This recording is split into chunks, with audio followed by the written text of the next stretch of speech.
छत्रपती शहाजी महाराज या स्वराज्याचे संस्थापक छत्रपती शिवाजी महाराज या देशातील सर्वोत्तम आदर्श मातृत्व राजमाता जिजाऊ माँसाहेब या स्वराज्याचे वारसदार आदर्श राजपुत्र या देशातील पहिले साहित्यिक बुद्धभूषणकार संस्कृत भाषेचे प्रकांड विद्वान शिवपुत्र छत्रपती संभाजी महाराज या देशामध्ये सर्वप्रथम शिवजयंती साजरी करणारे क्रांतीसूर्य ज्योतिबा फुले माँ सावित्रीबाई फुले आजचा हा जो ग्रंथोत्सवाचा कार्यक्रम आहे या ग्रंथासाठी प्रथमतः घर बांधणारे पुस्तकांसाठी घर बांधणारे या देशाला संविधान बहाल करणारे विश्वरत्न डॉक्टर बाबासाहेब आंबेडकर साहित्यरत्न अण्णाभाऊ साठे अशा महान विभूतींना मी सर्वप्रथम अभिवादन करतो. चालतं बोलतो मुक्त विद्यापीठ म्हणून ज्यांची ख्याती आहे आपल्या विद्यापीठाला ज्यांचं नाव दिलेलं आहे संत गाडगेबाबा या वैराग्यमूर्तीलाही मी त्रिवार अभिवादन करतो. मित्रहो, मी आजचा विद्यार्थी आणि त्याच्यासमोरील आव्हाने हे माझं भाषण विद्यार्थ्यांसाठी आहे. मी गुलाम नबी आझाद महाविद्यालयामध्ये समाजशास्त्र विषयाचा विभाग प्रमुख म्हणून कार्यरत आहे. परंतु जरी विद्यार्थी नसले त्या विद्यार्थ्यांचे पालक इथे उपस्थित आहेत. तुमच्या माध्यमातून त्या विद्यार्थ्यांपर्यंत माझा संदेश कसा पोहोचेल तुम्हाला पटलं म्हणजेच त्या विद्यार्थ्यांना पटलं मी असं माझ्या बहिणी समजतो. मी तर विद्यार्थ्यांसाठी बोलायच्या तयारीने आलो होतो परंतु इथे उपस्थित फारच कमी जरी असली परंतु त्या विद्यार्थ्यांचे पालक इथे आहेत या अनुषंगाने मी माझं भाष्य तुमच्यासमोर सादर करण्याचा प्रयत्न करणार आहे. आजचा विद्यार्थी आणि त्याच्यासमोरील आव्हाने हा अत्यंत महत्त्वाचा आणि जिव्हाळ्याचा विषय. या विषयावर मला विचार मांडण्याची जी संधी उपलब्ध करून दिली सर्वप्रथम त्या व्यासपीठाचं मी इथे आभार व्यक्त करतो. आजच्या या कार्यक्रमाचे सन्माननीय अध्यक्ष महोदय जे पहिल्या सत्रामध्ये होते प्राध्यापक नंदकिशोर हिंगणकर सर, त्याचप्रमाणे आज प्रामुख्याने इथे उपस्थित असलेले माझ्या आधी ज्यांनी आपलं वक्तव्य आपल्यासमोर सादर केलं असे कैलासजी वर्मा सर आणि पहिल्या सूत्रापासून सातत्याने या कार्यक्रमाचं सूत्र संचालन अतिशय जोमात चांगल्या पद्धतीने साजरं करत आहेत असे राजेशजी गांगडे सर आणि या कार्यक्रमाला आवर्जून उपस्थित असलेले तुम्ही सर्व श्रोता बंधू भगिनी. आजचा विद्यार्थी आणि त्या समोरील आव्हाने या विषयावर मला माझे भाष्य करण्यापूर्वी मी असं म्हणेन आजचा विद्यार्थी हा कारण की मी रोज विद्यार्थ्यांना पाहतो रोज महाविद्यालयामध्ये पाहतो या रोज विद्यार्थ्यांना पाहत असताना त्याच विद्यार्थ्यांना शिकवणारा मी एक विद्यार्थी म्हणून या विद्यार्थ्यांसमोर कोणती आव्हाने आहेत हा विद्यार्थी कोणत्या अवस्थेमध्ये पडलेला आहे अशा विषयावर मी पोहोचते करणार आहे. आजचा विद्यार्थी हा या बदलत्या युगाचं प्रतिबिंब आहे. मित्रांनो, 1950मध्ये मालथूसच्या विचारवंतांनी लोकसंख्येचा सिद्धांत मांडला.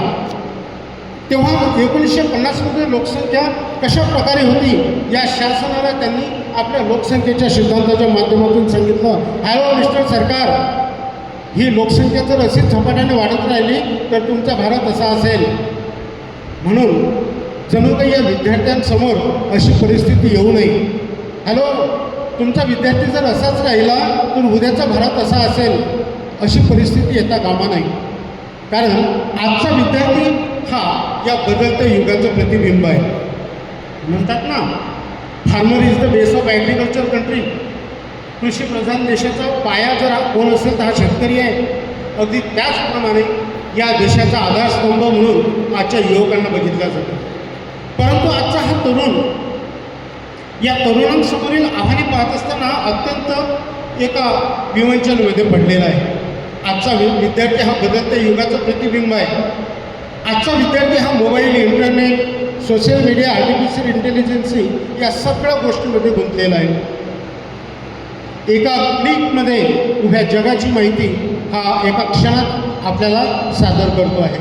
पूर्वी कोणतेही ज्ञान प्राप्त करून घ्यायचं झाल्यास पुस्तके वाचल्या जायची, कारण की आज या ग्रंथ महोत्सवाच्या माध्यमातून पुस्तकाचं महत्त्व पटवून द्यायचं आज पाळी आलेली आहे. पूर्वी म्हणायचं छडी लागे चमचम, विद्या येई घमघम, ती काळ गेलेला आहे. तो शिक्षक होता, तो शिक्षक त्याला शिकवायचा, परंतु आता नवीन शिक्षक आलेले आहेत. ते शिक्षक म्हणजे गुगल, यूट्यूब, ChatGPT, इंस्टाग्राम, हे त्याचे नवीन शिक्षक आलेले आहेत. मित्रहो, आजचं भयानक आव्हान म्हणजे स्पर्धेचं. आजच्या विद्यार्थ्यासमोर जर बघितलं तर स्पर्धेचं भयानक मोठं आव्हान आहे.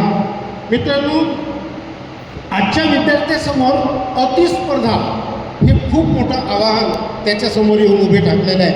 आपण एका विद्यार्थ्याचे पालक आहोत. याच्यासाठी मी तुमच्यासमोर माझे काही विचार ठेवत आहे, जेणेकरून तुम्ही तुमच्या विद्यार्थ्यांपर्यंत, मुलांपर्यंत, पाल्यापर्यंत आपण पोहोचू शकाल. आजचा विद्यार्थी हा नैराश्यामध्ये सापडलेला आहे. मी कालच उदाहरण बघितलं. एका विद्यार्थ्याला, एका मुलाला वडिलांनी मोबाईल दिला नाही म्हणून त्याने गळफास घ्यावा, म्हणून त्याने आपलं जीवन संपवावं. तळ हाताच्या खोळाप्रमाणे त्या मुलाला लहानाचं मोठं करणारे आईवडील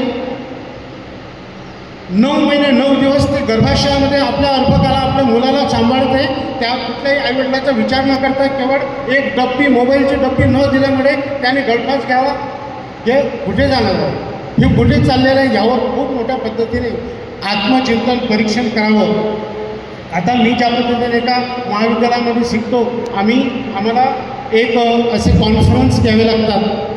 पुढे एक आमचा शास्त्रज्ञ आहे इमॅल बेर्किन, त्यांनी ली सुसाईड नावाचा ग्रंथ लिहिला आहे. आत्महत्याच्या प्रमाणामध्ये विद्यार्थ्यांचं प्रमाण वाढत आहे, हे त्यांच्या निदर्शनास आलं, हे त्यांच्या संशोधनामध्ये उदयास आलं. मित्रांनो, मानसिक तणाव आणि नैराश्य हे विद्यार्थ्यांसमोर, आजच्या युवकांसमोर खूप मोठ्या प्रमाणात आलेलं आहे. मी एक उदाहरण तुमच्यासमोर सांगतोय.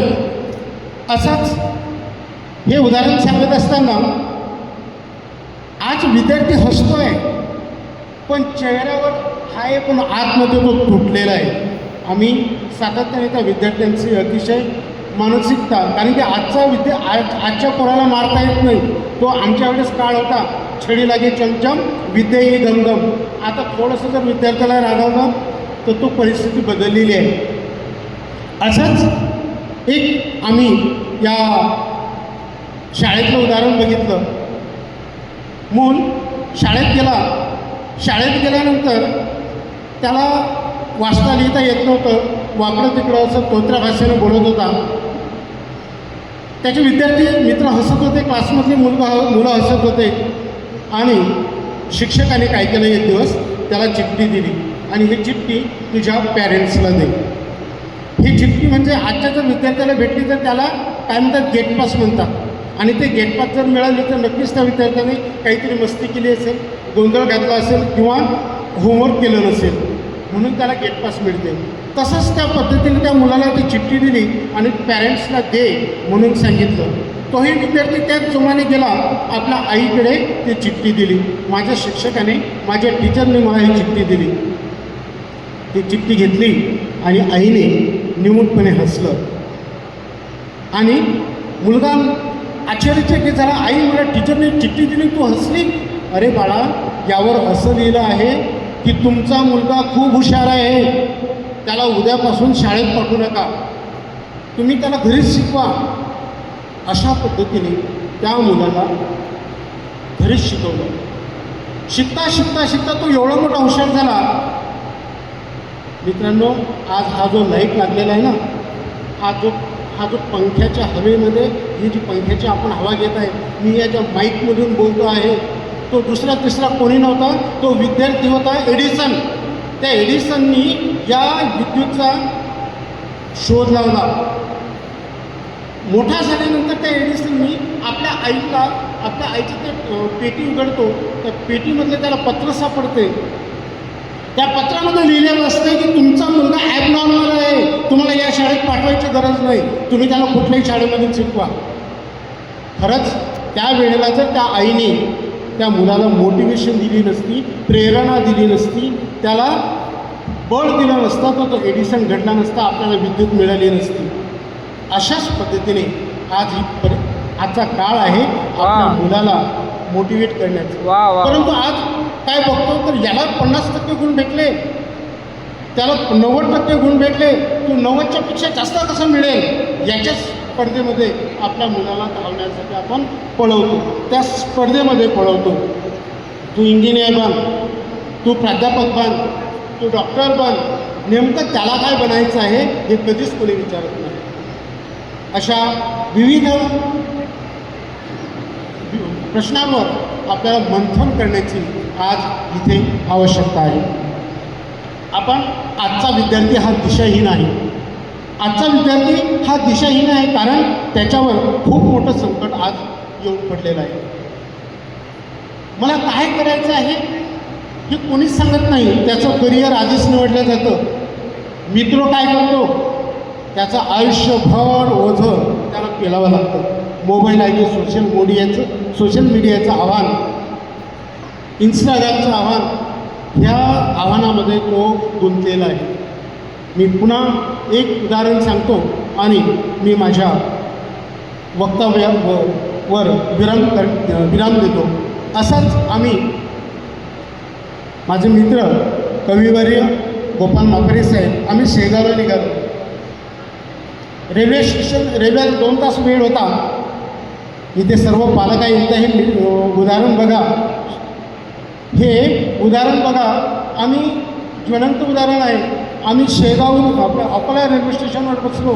आम्हाला जायचं होतं शेगावला. गाडी 2 तास उशिरा होती. तिथे बसलेला एक विद्यार्थी आला. त्या विद्यार्थ्याला वाटलं की आता 2 तास काय करावं. तिथे वजन करणारा एक काटा होता. त्या काट्यावरती ज्याला 1 रुपयाचा कॉईन टाकला आणि त्यातून आवाज आला, तुझं नाव राजेश आहे, तुझं वजन 65 किलो आहे, तुला शेगावला जायचं आहे आणि तुझ्या गाडीला 2 तास उशीर आहे.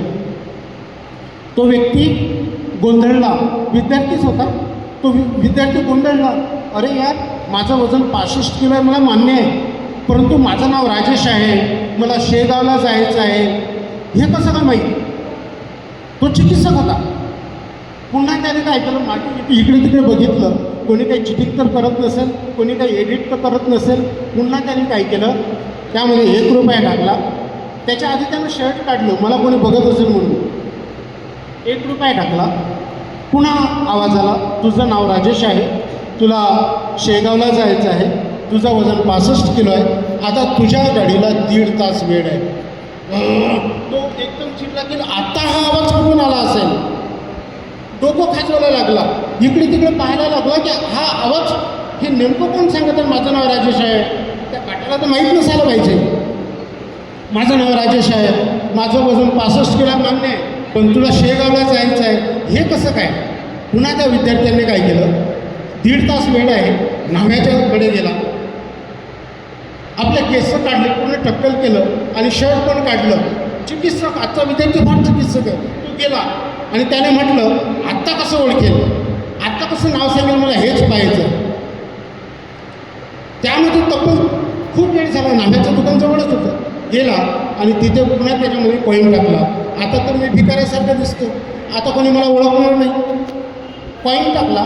पुन्हा नाव आलं, तुझं नाव राजेश आहे, तुझं वजन 65 किलो आहे, तुला शेगावला जायचं आहे, पण तुझी गाडी निघून गेली. वा वा वा.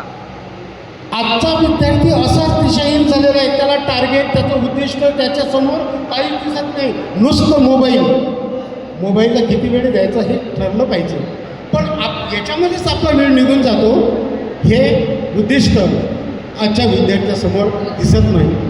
मित्र हो, आज आपण शिकतोय, संस्कार पण घेतोय, यश हवं आहे, प्रामाणिकपणा हवं आहे, पण आम्हाला संयम नको. त्यावर उपाय खूप सारे आपल्याला सांगता येईल. त्यावर उपाय आपल्याला खूप सारे सांगता येईल. ज्या पद्धतीने आपल्याला सांगता येतं, शिक्षक आणि पालकांची भूमिका. पालकांची भूमिका महत्त्वाची आहे. मी म्हणतो, मूल जेव्हा जन्माला येते ते फक्त एक हाडामासाचा गोळा असते. त्याला खऱ्या अर्थाने रूपांतरित मानवाच्या अवस्थेमध्ये रूपांतरित करण्याचं काम हा समाज करतो, हा कुटुंब करतो, हे पालक करतात. म्हणून ज्या पद्धतीने तो मडके बनवणारा व्यक्ती त्या मातीच्या गोळ्यापासून त्याचं दिवाळीला आपण जे वापरतो ते करायचं, त्याचं माठ करायचं की मोठा रांजण करायचं हे तो ठरवतो. अगदी त्याच पद्धतीने माझा पाल्य मला काय करायचं आहे, त्याच्याशी प्रेम, त्याच्याशी मैत्री, त्याच्याशी जिव्हाळा देणे अतिशय आवश्यक आहे. मी ज्या महाविद्यालयामध्ये शिकवतो, माझ्या खूप साऱ्या विद्यार्थिनी आहेत. आम्ही त्या विद्यार्थ्यांना आता अतिशय प्रेमळ राहावं लागते. या NEPने, न्यू एज्युकेशन पॉलिसीनं अतिशय वेगळं धोरण आणलेलं आहे. उद्याचा विद्यार्थी काय असेल त्याच्यासमोर आता काहीच राहिलेलं नाही. हे नोकऱ्या अतिशय भयावह परिस्थिती आहे. आता 60-40 पॅटर्न आलेला आहे. 60 मार्काचा पेपर आणि 40 मार्काचं प्रॅक्टिकल. त्या 40मध्येच तो पास होतो. विद्यार्थी क्लासमध्ये येतच नाही. अतिशय